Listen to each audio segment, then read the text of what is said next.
realidad lo que intenta transmitir el video es la realidad.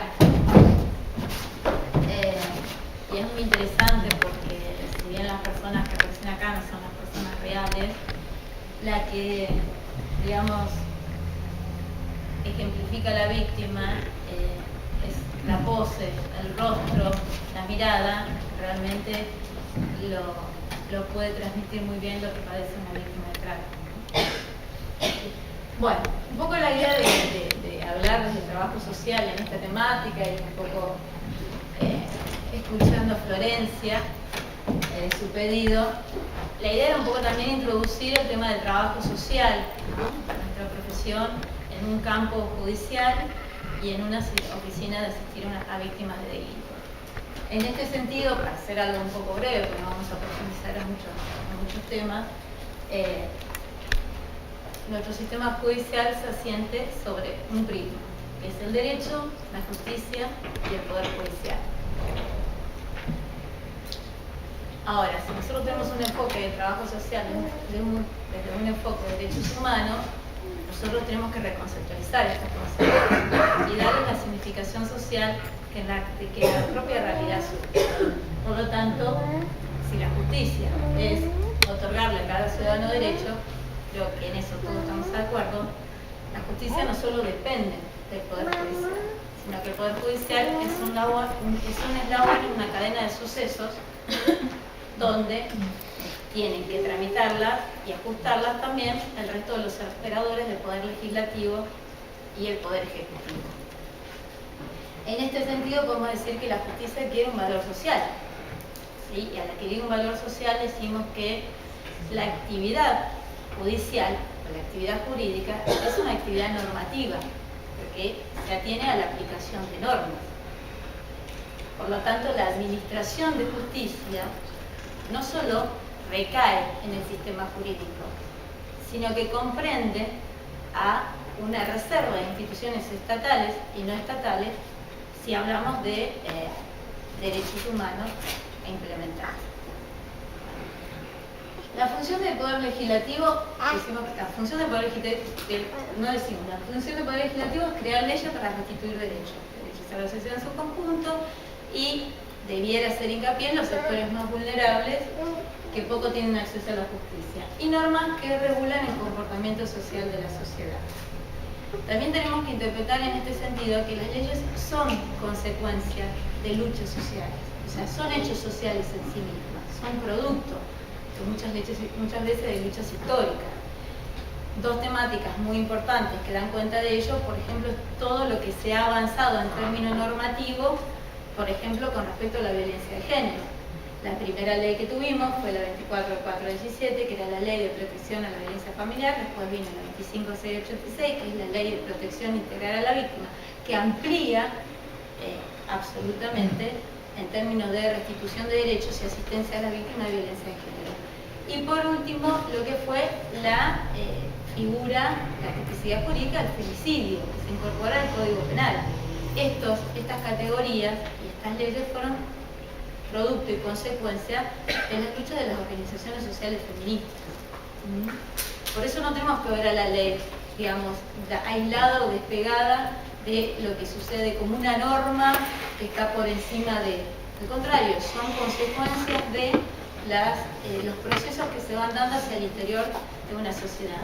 También sucede con la ley 26.364, como bien lo dijo hoy Agustín, que es la primera ley en términos de delito de trata de personas, y su modificatoria de la ley 26.842.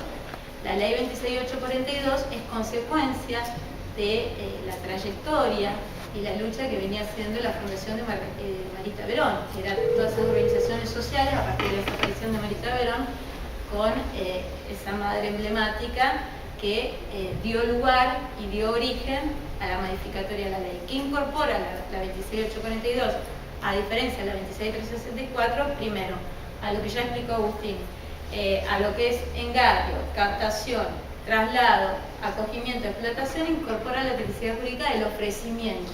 ¿Sí? O sea, también entra a ser penado el que ofrece a la víctima. Esto no es un tema menor en nuestra profesión, porque nosotros en el campo social tenemos muchas situaciones donde vemos en historias complejas madres que ofrecen, o mujeres que cooptan chicas adolescentes y las ofrecen a través de una comercialización en la prostitución sexual. Entonces, esa figura que antes no estaba incorporada en el código y no era penada, ahora empieza a ser, digamos, a tener una pena.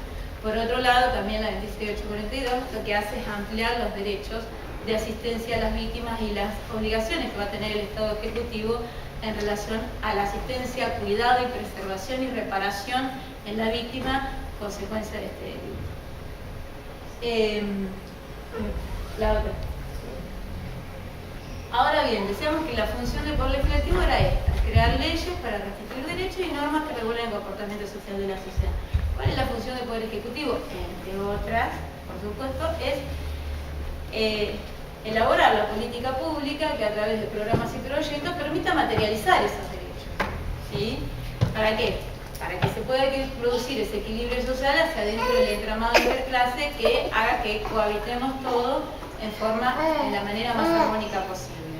Ahora, cuando se produce un desequilibrio entre el Poder Legislativo y el Poder Ejecutivo, que en los últimos tiempos vemos mucho de eso, ¿no? Los fallos que dicta la justicia, que no son acatados por el Poder Ejecutivo, que restituyen derechos de distintas índoles, genera conflictividad social.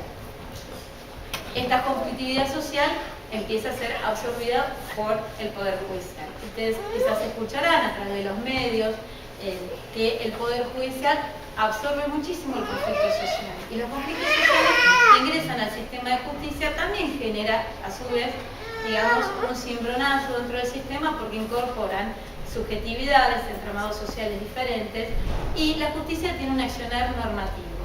Por lo tanto, lo que no puede responderse a través de las distintas instituciones del Poder Ejecutivo que ingresan al sistema judicial, el sistema judicial lo que hace es intentar restablecer el orden a través de la norma. Ahí sí. La trata de personas, bueno, más allá de lo que hablamos hoy, de que en la oficina, digamos, donde yo desarrollo mi tarea, del 100% de las causas, el 72% responden a víctimas del delito de trata de personas, lo cual es un número muy significativo, y solamente en 2 causas tenemos en una 29 víctimas, en la otra tenemos 20 víctimas. O sea, imagínense el volumen de lo que estamos hablando. Esto se traduce en lo que decía yo anteriormente, que es un fenómeno social, y es un fenómeno social porque está muy naturalizado por la sociedad. Porque es estructural, porque es social, porque es histórico, porque todos vemos prostitutas en la calle, porque todos vemos gente trabajando en los predios, en los campos, y muchas veces ni siquiera nos sentamos a pensar si no hay una situación de explotación detrás, porque todavía ese mito, esto de los mitos de que ella trabaja de prostituta porque le gusta trabajar, porque consigue la plata fácil. Todo esto está muy instalado, aún hoy, pese a todos los avances legales, todos los avances sociales y en términos de derecho y de asistencia que se han conseguido, está muy arraigado todavía en la sociedad. Por eso es importante entender lo que esto es un fenómeno social y que hay que, digamos, intervenir desde ese lugar para estar alertas en cada una de, por ejemplo, las funciones que ustedes vayan a desarrollar o que estén desarrollando actualmente, tener ciertos indicadores para estar alerta cuando, digamos, no sabemos si estamos frente a un delito de trata, de explotación sexual o de explotación laboral. Muchas veces encontramos adolescentes inmersas en situaciones de explotación sexual. La víctima para nosotros es un sujeto de derecho y su abordaje integral. Cuando yo tengo una víctima, sea de explotación sexual, de explotación laboral, cuando yo tengo una víctima o un sujeto vulnerable al cual tengo que atender, lo tengo que ver de manera integral. Por lo tanto, esa persona va a estar atravesada, ese caso, ese individuo va a estar atravesado por las cuestiones de salud, por las cuestiones educativas, por las cuestiones, digamos, sociales y por las cuestiones económicas. O sea, yo tengo que pensar que ese sujeto comprende todos estos campos. No es que lo voy a mirar desde el campo de la salud de forma compartimentada o desde el campo de educación porque no terminó la primaria de forma compartimentada. Yo tengo que tratar de planificar la intervención a partir de la elaboración del diagnóstico en función de todas estas aristas. Un individuo comprende todos estos elementos. Por lo tanto, los campos, que a veces los estudiamos en la carrera en forma, o hacemos nuestras prácticas en forma, digamos, indistinta como una organización curricular, cada sujeto que tenemos enfrente, cada mujer, cada hombre, cada niño, cada adolescente, tenemos que tener incorporada esta lectura, ¿sí? E incorporar e integrar todos estos campos en una misma persona, a partir de la intervención con esa persona. Y a partir de ahí planificar y diagnosticar. Nosotros decimos que la victimología, nosotros nos atenemos para analizar todo el estudio de la víctima a una ciencia, y la ciencia es la victimología, que es lo que estudia la víctima, y la victimología dice que hay tres victimizaciones que se dan en una víctima de delito. La primera victimización es la que se le produce cuando se produce el daño, o sea, a partir de que se le produce un daño a una víctima, por eso ingresa al sistema penal en este caso, ahí hay una victimización. La victimización secundaria es la que cuando ingresa al proceso penal, que es la que se llama la violencia institucional, que es inherente a la acción judicial, porque tiene que ver con el traslado de la víctima de un lugar a otro, la actuación de un montón de operadores, ¿sí?, alrededor de la víctima, gente que no conoce, en pos de preservarla, en pos de ayudarla, en pos de reparar en algo, las esperas en los juzgados para una cámara Gesell, tramitar en este caso una víctima de trata, lo que es una entrevista en cámara Gesell. O sea, hay un proceso de victimización secundaria que es inherente al accionar judicial y que la víctima lo padece. Y la victimización terciaria tiene que ver con esa afectación subjetiva que va a tener la víctima. O sea, a partir del daño hay una afectación. Después todo lo que tiene que ver con el proceso penal y con toda esa instancia que tiene que atravesar, esa vulnerabilidad que va a generar subjetivamente toda esta situación es lo que le produce la victimización terciaria. Bueno, esto es un poco lo que dice el Código Procesal Penal o digamos, la Convención de Naciones Unidas respecto a digamos, a la víctima del delito de trata como una víctima especial, ¿no? Que tiene que, digamos, por eso está asignada en el código, por eso tiene una serie de contemplaciones dentro de los tratados internacionales y dentro de nuestras leyes también nacionales, que un poco las comentó Agustino. Y eso te hago una pregunta, al proceso penal, ¿qué diferencia le hace? ¿Es una víctima especial o una víctima común? O sea, hay otro presupuesto asignado, digamos, para ese tipo de, no sé, para esas áreas que laburan con esas víctimas.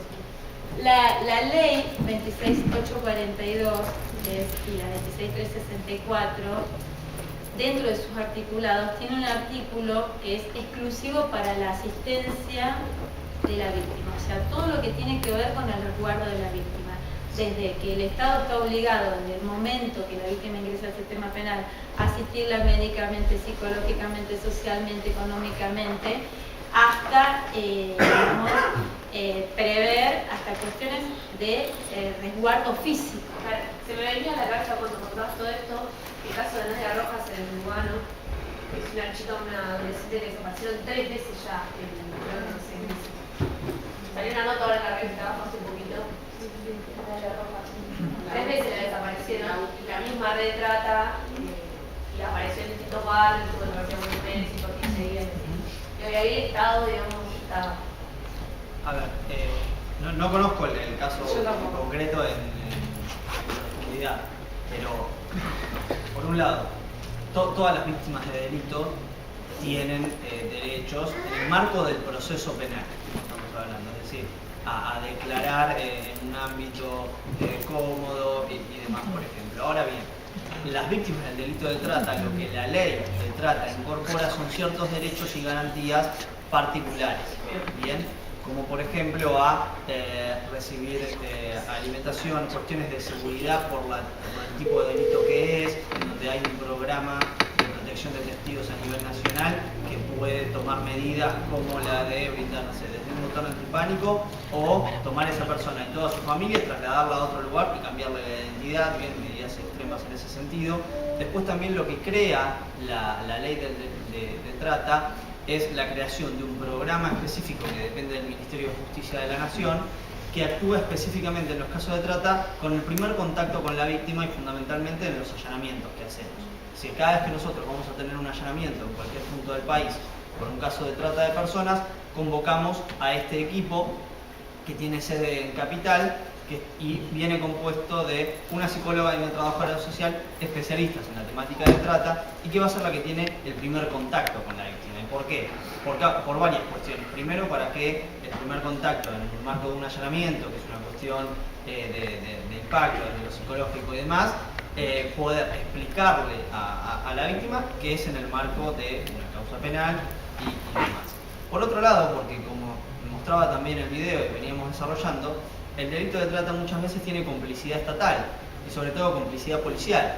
Entonces, la víctima de trata que en esa situación está desprotegida y además ve como tal vez un policía pasa a cobrar todas las semanas para encubrir la situación delictiva que ahí se está llevando a cabo, por supuesto que le va a ser mucho más difícil salir a denunciar, o dice, ¿cómo yo me libero de esta situación si la propia policía que me tiene que proteger es la que está encubriendo esto? Y en otros casos en el país también se ha visto hasta jueces o fiscales que encubrían situaciones de corrupción. Entonces, la actuación que tiene el programa de rescate es explicarle a la víctima en esa situación que verdaderamente se está llegando a un allanamiento que es para asistir. Eso por un lado. Luego, existen, digamos, los protocolos señalan que luego de la intervención de este programa van a intervenir puntos focales que deben tener cada una de las provincias, que generalmente suelen ser los ministerios de desarrollo social, para continuar en la asistencia de la víctima desde lo psicológico, desde esta cuestión integral que hablaba Mila, para tratar de revertir esa situación de vulnerabilidad en la cual estaba y que la llevó a caer en esa situación de explotación. Pero eso también, en el caso concreto, muchas veces depende hasta de los recursos y los recursos escasos que tiene el Estado, digamos. Ahora bien, nosotros, a través del trabajo que hacemos con Mila, lo que intentamos hacer en cada uno de los casos que nos toca intervenir, es siempre insistir, trabajar con todos los actores y las oficinas estatales que pueden colaborar en ese sentido. Muchas veces las víctimas de trata podrían tal vez estar cobrando o una asignación por hijo o una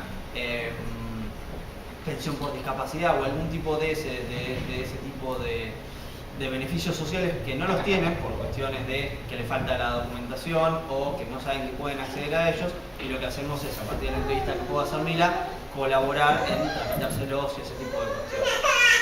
La cuestión es que si no se puede hacer vulnerable, digamos, la cuestión es en realidad lo que se intenta, claro, exactamente, lo que se intenta cuando uno, primero que la víctima de trata no se constituye como víctima, eso es un tema fundamental. El caso que vos contás, yo no lo conozco, pero en esto que decía Agustín del programa de protección de testigos, cuando una víctima está en riesgo, los operadores jurídicos y todos los equipos interdisciplinarios que intervienen tienen que advertir de la necesidad quizás de que esta víctima esté bajo el programa. Ahora, la voluntad de la víctima es fundamental. Si la víctima dice, yo estoy en riesgo, pero no quiero estar bajo el programa de protección de testigos, no se la puede coaccionar a la víctima. Sí, en este caso era una chica, no sé, 14 años, ponele más o menos, y de hecho estuvo en un centro, creo que en Gran Buenos Aires, como para niños, cuando están como separados, digamos, y también la secuestraron ahí, digamos, es como un caso bastante importante. Sí, bastante. Sí.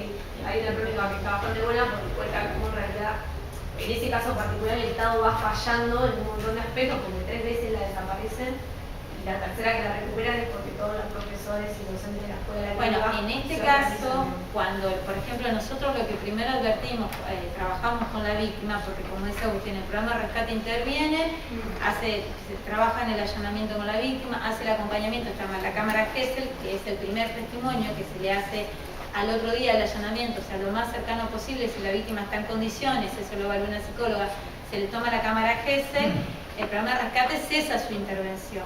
¿Sí? Ahí es donde aparece, digamos, la oficina y los organismos públicos del Estado que tienen que trabajar con esa víctima.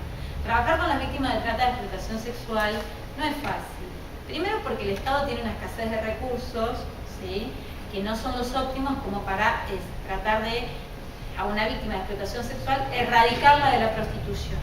Pero segundo, porque aún si el Estado tuviera el beneficio para otorgarle a esa víctima que le permita suplir el ingreso que tenía a través de esta situación de prostitución, porque estamos hablando de que la mayoría de los casos las víctimas de explotación sexual son jefas de familias. O sea, toda su familia depende del ingreso que ella les provee.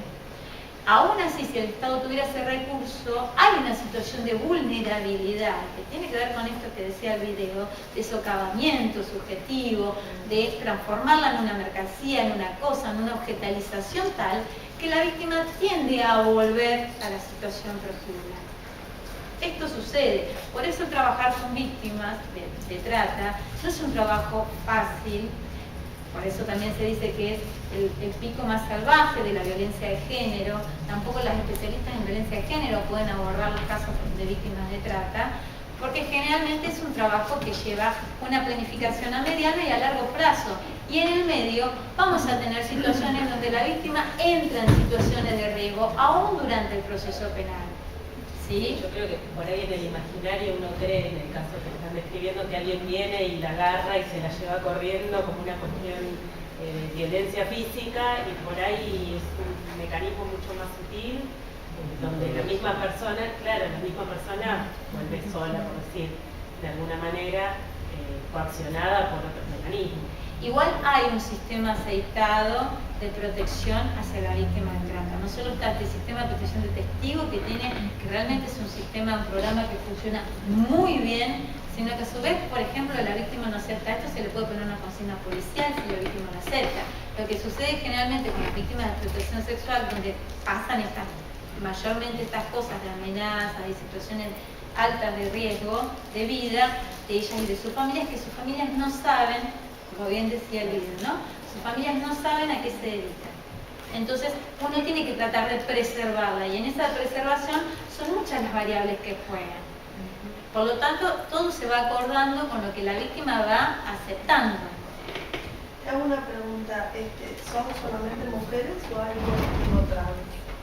En el caso de explotación sexual, hemos tenido una causa donde ha sido de público conocimiento acá, ha salido mucho tiempo en los medios, que tenía un colectivo trans extranjero mayoritariamente muy importante, muy importante. Estamos hablando de la cantidad de víctimas importantes, cuya imputada es de una dirigente de TV.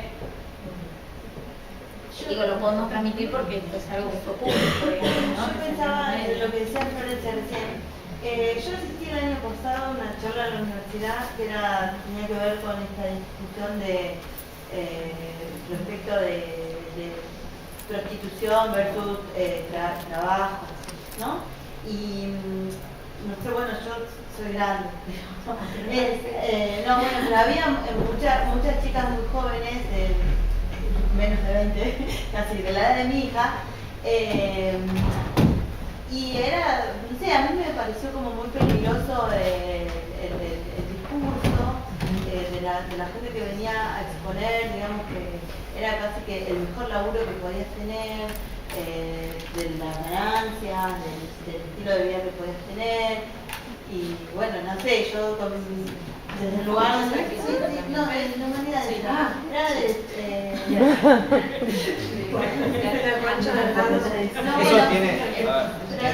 digamos, es una discusión por ahí que no está saldada, que a veces uno también de donde lo mires es difícil de abordar, ¿no? Claro. Una de las cuestiones que ahora cuando avanzáramos con el tema de trata con fines de la explotación sexual, que siempre surgen, que incluso están muy en boga, incluso hay muchas charlas, como vos decís, sabemos que existen y demás, tiene que ver con 3 modelos en cuanto a lo que es el sistema prostibulario. Pero podemos hacer un paréntesis así. Perdón, discúlpenme si mi hija se queda a las 6 de la tarde en la calle y la tengo que ir a buscar. Bueno, esto tiene una continuidad, lo va a seguir Agustín en el debate y la parte más rica, pero discúlpenme, soy madre sola, así que me tengo que ir.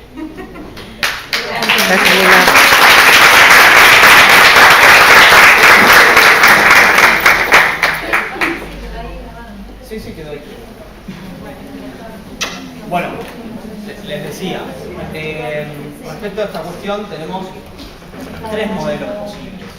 Uno es el modelo abolicionista, que es al cual adhiere nuestro país y adhiere la mayor cantidad de los países del mundo, que se quedaría el protocolo de Palermo, que es el que hoy les hablaba, en el cual se aborda esta cuestión protegiendo a la mujer en situación de prostitución y penalizando a los que participan de la explotación del cuerpo de esa mujer.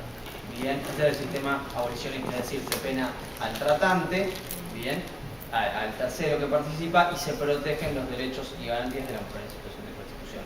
Otro de los sistemas es el reglamentarismo, que está muy en boga en países como Holanda y otros. En ese caso, lo que se entiende es a la prostitución como un trabajo, bien, y se reglamenta esa situación, bien. La mujer en ese sentido pasa a ser como si fuera una trabajadora. Y luego el sistema que resta por explicar es el sistema reglamentarista, no, el prohibicionista.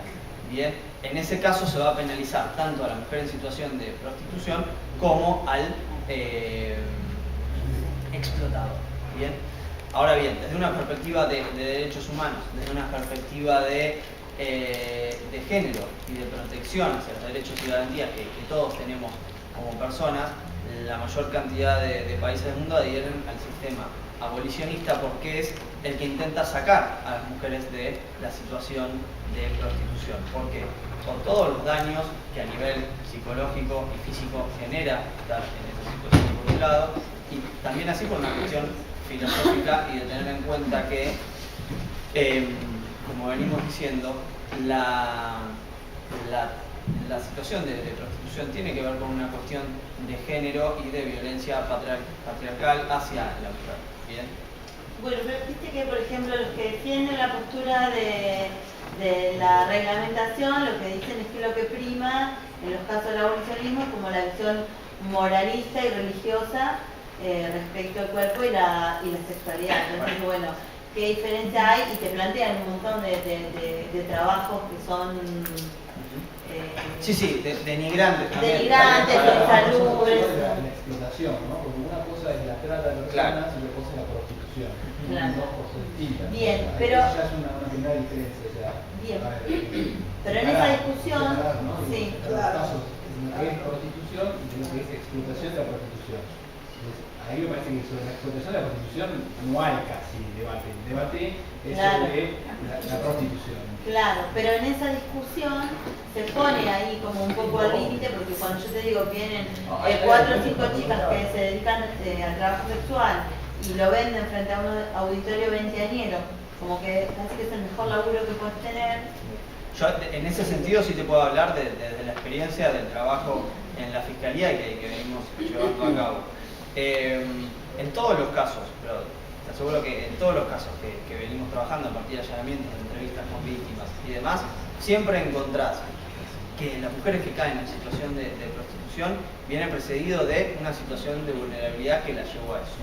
Una situación de vulnerabilidad histórica, es decir, de una situación socioeconómica desfavorable desde el inicio, una cuestión de violencia de género intrafamiliar que tal vez la dejó en la calle, una cuestión de que, no sé, se murió el marido o se separó y quedó sola con los hijos y a partir de eso empezó a trabajar primero en un trabajo común, después en una casa de familia, después conoció y esa plata no le alcanzaba y siempre ese apremio económico y tratar de intentar mantener a sus hijos la llevó a esa situación de prostitución, por lo menos desde la experiencia en la que se trabaja. Incluso nos encontramos con muchos casos en donde mujeres que una vez que pueden estar en el sistema prostibulario y encuentran una pareja, logran salir de eso y después cuando se separan vuelven a caer en esa situación. Eso suele darse mucho y genera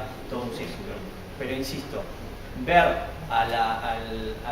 está bien lo que dice Federico de que hay que separar. Una cuestión es la trata, la explotación, es decir, la intervención de terceros, ¿sí? Y otra es lo que puede realizar, digamos, una persona en el ámbito privado, solo en su casa, ¿bien? Que eso está, digamos, fuera de toda juzgamiento que podemos hacer desde afuera. Pero el hecho de entender, porque lo que buscan, digamos, desde esta visión es también dirigirlo hacia un reglamentarismo.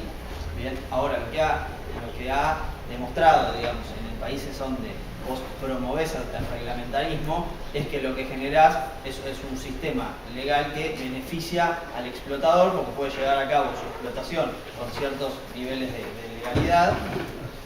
Bien, eso lo ha demostrado mucho, y a su vez aumentás lo que es la demanda y la oferta de esta cuestión, que insisto tiene que ver con una cuestión de violencia de género, de poner a la mujer en un lugar de objeto y no en un lugar de persona. Y el sistema reglamentarista lo que hace es que siga habiendo mujeres en situación de prostitución, cuando el abolicionista lo que intenta es sacar a las mujeres de situación de prostitución. No sé si hay alguna pregunta más. ¿La Secretaría de Protección a la Víctima trabaja durante todo el proceso con las víctimas o solo en el momento al principio, en el caso de emergencia? A ver, cuando nosotros tomamos contacto con una víctima, en un caso en el proceso judicial federal, en primer lugar, para el testimonio va a intervenir el programa de rescate que yo les comentaba. Luego, nosotros, por lo menos acá en Mar del Plata, a través Mila es la que continúa en contacto con la víctima y la intenta asistir a partir de las necesidades que tenga. Cada caso es muy específico, no es lo mismo una víctima de trata laboral, una víctima de trata sexual. Pero también hay casos extremos donde tal vez la víctima desea volver a su lugar de origen, entonces se le gestionan los pasajes y se avisa, o sea, a la Secretaría de Desarrollo Social de esa zona para que lo sepa. Incluso en los casos de víctimas extranjeras se le han tramitado los pasajes para que vuelva a su país de origen. Sí, depende del caso concreto, pero sí, siempre se trata de que haya un acompañamiento, o por lo menos es el deber ser. No.